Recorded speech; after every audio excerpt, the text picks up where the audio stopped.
예수님이 부활하시고 제자들과 함께 모여서 이제 마지막 만남을 가지고 있는데 제자들이 너무너무 사기가 충천을 했어요.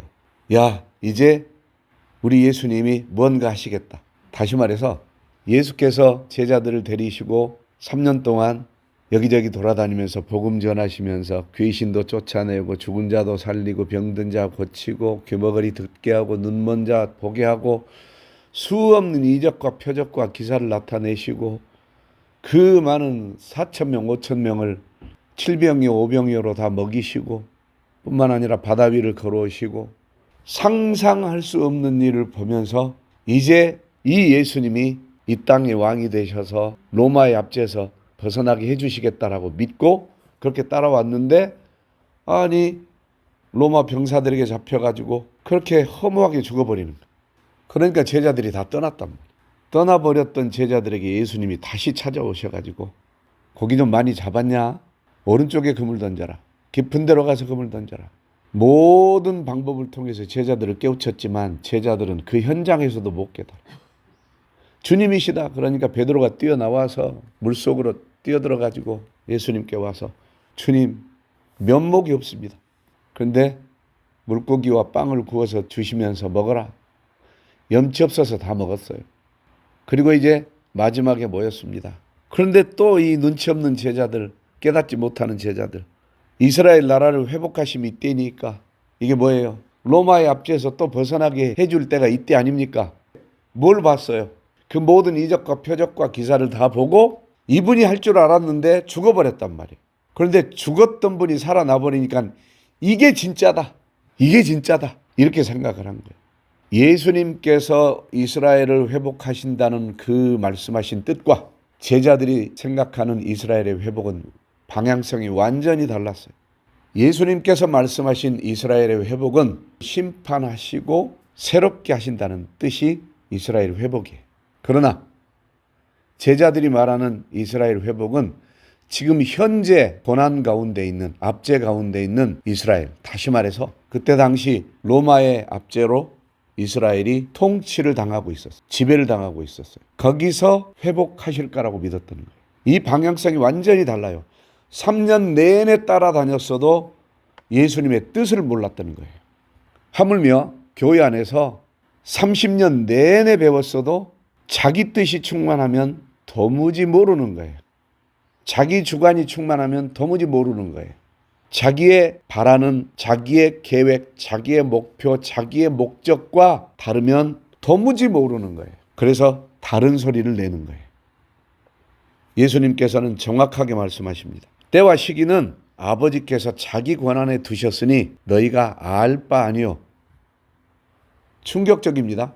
천국 복음까지 모든 비밀을 다 제자들에게 가르쳐 주셔놓고 이제 와서 이 부분만큼은 너희가 알 바 아니요 라고 얘기합니다. 이게 무슨 뜻이냐? 이게 인간의 속성 때문에 그래요. 인간들이 알면 더 추악해지고 더 잔인해지고 더 더러워집니다. 인간이 자기가 죽을 때를 정확하게 안다면 그리고 그 죽을 시간을 정확하게 안다면 아마 이 지구는 더럽고 추하고 악하고 잔인하고 너무너무 엽기적인 죄악으로 더 꽉 찰 겁니다. 왜? 죽기 전에 하고 싶은 거 다 한다 그러잖아요. 죽기 전에 뭐 할 거 다 한다 그러잖아요. 그리고 어느 때가 죽을 때니까 뭐 한 3일 전부터 회개하면 된다. 이렇게 착각하고 있잖아요. 이게 인간이에요. 인간의 간교함은 그렇습니다. 자기가 죽을 때를 알면 그와 같아요. 마찬가지로 자기가 어떤 계획을 가지고 그 계획을 이루려고 마음을 먹는 순간부터 그 사람은 행동과 눈빛이 달라집니다. 정확합니다. 나는 이제부터 이렇게 해야지, 다음 주부터 그래야지. 그 마음 먹는 그 순간부터 눈빛과 표정이 달라지면서 오로지 그것에 집중하게 되고 현재 있는 것들은 소홀해지게 됩니다. 이게 인간입니다. 그래서 예수님은 이 인간의 속성을 아시기 때문에 그것은 너희가 알 바 아니야. 그때와 시기를 알려줄 수가 없어. 알아서도 안 돼. 알려고도 하지 마. 알려고 하는 순간부터 또 잊어먹어. 그래서 요한계시록을 가지고 푸는 분들 보면 지금의 현상, 이 모든 것을 요한계시록으로 풀어가면서 지금 해야 될 신앙인으로 세야 될 본분은 잊어버리고 오직 그것에만 초점을 맞추느라고 영혼 구원에는 신경도 쓰지 않습니다. 그리고 믿고 있는 사람들 찾아다니면서 그 사람들의 마음을 현혹하거나 혹은 흔들어 놓습니다. 그래서 요한계시록을 잘못 풀면 예수님이 뜻하시지 않은 방향으로 간다고 해요. 잘 봐요. 자꾸 정말 얘기한 거 맞습니다. 정말론적 신앙생활을 하는 건 아주 중요해요. 그런데 어디로 끌고 가요? 두려움이나 혹은 호황된 쪽으로 끌고 가죠. 그러니까 성도들이 지금 주께서 주신 지상 명령에 순종해요, 못해요? 못하는 거예요. 땅끝까지 이르러 내 증인 되라고 하신 그 증인의 삶은 살지 못하고 오직 언제 심판하실까, 언제 심판하실까 이것만 보고 있는 거예요. 아니에요. 그러면 가장 정확하게 뭐라고 말씀하시냐? 오직 성령이 너에게 임하시면 내가 권능을 받고 예루살렘과 온 유대와 사마리아와 땅끝까지 이르러 내 증인이 되라. 다시 말해서 지금 너희들이 해야 될 일은 성령 받아야 돼. 지금 너희들이 해야 될 일은 성령 받고 증인 되려고 몸부림쳐야 돼.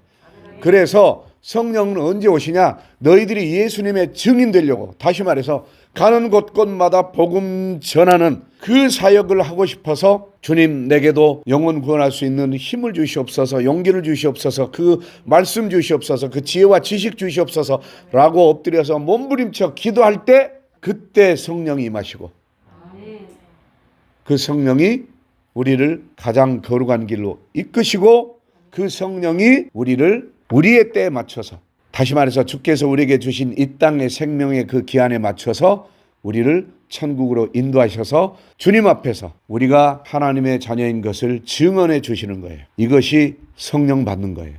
그러면 그 성령은 뭐냐? 예수 그리스도의 사랑을 받는 거예요. 누구를 만나도 무엇을 해도 용서할 수 없는 사람, 용납할 수 없는 사람, 사랑할 수 없는 사람을 용서하고 용납하고 사랑할 수 있을 때 비로소 성령이 임하시는 거예요. 그래서 누구든지 어디 가서든지 복음 전할 수 있는 제가 되게 하여 주시옵소서. 그렇다면 제 마음을 정화시켜 주시고 제 성품을 다듬어 주시옵소서. 이렇게 나를 내어드릴 때 비로소 성령이 임하시는 거예요. 내 속에 있는 내 인간적 더러운 욕심을 제거하여 주시옵소서 라고 고백할 때, 그래서 우리는 어떻게 해서든지 성령 받으려고 거기에 집중해야 되는 거예요. 성령 받으려면 목적이 분명해야 된다.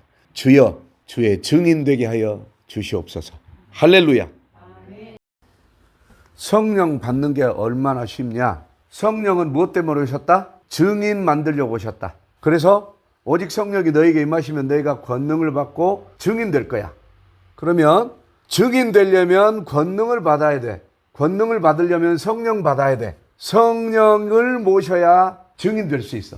그러면 성령을 받는 비결은 주여 나로 하여금 복음 전파하는 자 되게 하여 주시옵소서. 복음 전하고 싶습니다. 복음 전하고 싶습니다면 권능을 주셔. 어떤 권능? 도무지 사랑할 수 없고 용납할 수 없고 용서할 수 없는 사람을 사랑하고 용납하고 용서할 수 있는 권능을 주셔. 그 권능은 어디서 들어오냐? 주님, 저 영혼 살리고 싶어요. 저 영혼 살리고 싶어요. 이것이 곧 사랑하는 것으로 인정이 돼. 저 영혼 살리고 싶은데 주님, 내가 무엇이 막혀서인지 못 가요 하고 돌아보니까 내 속에 아직도 미움, 시기, 질투가 가득하고 아직도 어떤 더러운 죄악이 가득해서 못 가요. 주님 깨닫게 해주시고 이거 회개하게 해주세요 하고 회개했더니 맑아지면서 힘이 생기고 당당하게 가는 거야. 아멘. 그래서 회개하여 복음을 믿고 성령을 선물로 받는 거예요. 아멘. 이것이 원리다. 아멘. 할렐루야. 예수님이 이 땅에 오시자 마시자 회개하라고 선포하셨어요. 회개하라, 천국이 가까이 왔느니라. 그리고 사랑은 율법의 완성이니라. 서로 사랑하라 이렇게 말씀하셨고 마지막에 이 세상을 떠나 올라가시기 전에 성령을 받으라. 오직 성령이 너희에게 마시면 너희가 권능을 받고 땅끝까지 내 증인 될 거야. 그러면 하나님께서 예수 그리스도를 이 땅에 보내신 것은 우리에게 하나님의 사랑을 확증해 주시고 그리고 우리로 하여금 예수님과 동일한 자녀가 될 수 있는 기회를 주셨는데 그게 바로 회개하고 복음을 믿어서 성령을 받아서 증인되라. 그러면 증인된 너희를 성령께서 친히 증언해 주신다. 이러므로 너희가 하나님의 자녀인 것이 증명된다. 이렇게 말씀하시는 거예요. 그러니까 왜 회개하라고 했어요? 하나님의 사랑에서 떠나버린 것을 회개하라. 하나님의 사랑은 뭐다? 선악과였다. 다시 말해서 선악과는 네가 내 말을 들으면 영원히 살 것이고 내 말을 듣지 않으면 영원히 죽음의 벌을 받을 것이다. 다시 말해서 그것을 억압으로 생각하면 죽는 길로 가는 것이고 그것을 거룩한 책망, 다시 말해서 나를 살리시려고 하는 하나님의 사랑으로 받으면 선악과를 안 따먹고 영생을 할 것이고 그래서 순종이 제사보다 나은 것이고 불순종은 영벌을 하는 것이고 영원한 벌을 그 벌을 받을 수밖에 없는 거예요. 그래서 회개는 불순종으로 말미암아 하나님의 말씀을 듣지 아니하고 하나님의 언약을 배반하는 것에 대해서 회개하는 거예요. 그리고 그 배반하면서 살았던 습관, 그 내면에 있는 그런 생각들 혹은 계획들을 다 예수 이름으로 버리는 거예요. 그러면서 옛 언약은 파기됐지만 하나님께서 우리를 사랑하심으로 새 언약이신 예수 그리스도를 보내주심으로 독생자 예수 그리스도께서 선포하신 그 말씀을 그대로 믿고 따라가면 되는데 그 말씀이 뭐였더라? 회개하라. 그래서 회개했어요. 그랬더니 율법은 너희들을 죽이는 법이 됐다면 이제 살리는 법을 주노니 서로 사랑해라. 이 서로 사랑하는 것이 곧 율법의 완성이다. 이렇게 해서 십자가로 자기의 사랑을 확증해 주셨다. 난 너희들을 이만큼 사랑해. 다시 말해서 이 십자가는 곧 하나님이 인간의 몸을 입고 예수로 오셔서 내가 너희들을 이만큼 사랑해. 내 목숨을 내어줄 만큼 사랑해. 아멘. 그리고 물과 피를 다 쏟으시고 모진 고난과 고통과 아픔과 모든 멸시와 질시를 다 당하셨어요. 죄 없으신 분이. 왜? 우리가 그렇게 당해야 되는데 대신 당해줌으로 나 이만큼 사랑해. 너는 고통받지 마. 내가 대신 고통받을게. 이 사랑으로 우리를 덮어주시고 성령 받아라. 성령 받으려면 서로 사랑해야 돼. 성령을 받으면 권능이 내려오는데 너희들이 도무지 할 수 없는 사랑 할 수 있어. 십자가 질 수 있어. 그러니 그 성령의 권능 곧 사랑의 능력을 받아서 땅끝까지 복음 증인 되거라. 이 말씀을 하신 거예요. 그러니 우리는 복 중에 복을 받았고 선물 중에 선물을 받았고 보물 중에 보물을 받은 거예요. 이 비밀을 알았다면 이제 증인되기 위해서는 성령 받아야 된다. 성령 받기 위해서는 사랑해야 된다. 사랑하기 위해서는 회개해야 된다. 어떤 회개? 주께서 선포하시는 그 말씀에 근거해서 회개해야 돼. 그 말씀. 그래서 회개하고 복음을 믿으라. 그리하면 너희가 성령을 선물로 받으리니. 그래서 복음을 들고 회개하세요. 말씀에 근거해서. 그렇게 회개하다 보면 성령께서 우리로 하여금 잃어버린 사랑을 되찾게 하시고 놓쳐버린 복음 사역을 다시 할 수 있도록 하나님의 지혜와 지식과 능력과 힘을 주셔요. 그렇게 해서 예수님의 증인 되는 거예요. 다시 한번 정리합니다. 우리는 하나님의 사랑에서 떠나버렸어요. 하나님의 사랑은 뭐냐면 선악과예요. 선악과는 하나님이 동산 중앙에 심어놓고 먹지 않으면 영원히 나와 함께 살 것이고 먹으면 영원한 벌을 받을 것이다. 이것을 부정적으로 받아들이면 영원한 벌에 들어가는 것이고 긍정적으로 주님의 사랑으로 받으면 우리는 영생하는 거예요. 그런데 부정적으로 받아먹고 사탄에게 꾀임받아서 결국엔 선악과를 따먹어버린 그 죄를 회개하는 거예요. 다시 말해서 하나님의 그 지극한 사랑을 떠나버린 그 죄를 회개하고 결국 죽을 수밖에 없었는데 그래도 널 사랑해야 하고 십자가 져주시고 피 흘려 우리를 살려주신 그 은혜의 복음 속으로 들어가서 새 언약인 복음을 믿고 주께서 말씀하신 서로 사랑하라는 그 말씀에 들어가면 우리는 성령을 받아요. 성령을 받으면 복음 증인돼서 주님 나라의 가장 위대한 일꾼이 될 겁니다. 아멘. 할렐루야! 아멘. 주님을 찬양합니다. 주님께 영광 올려드립니다. 주님만 영광 받으시옵소서.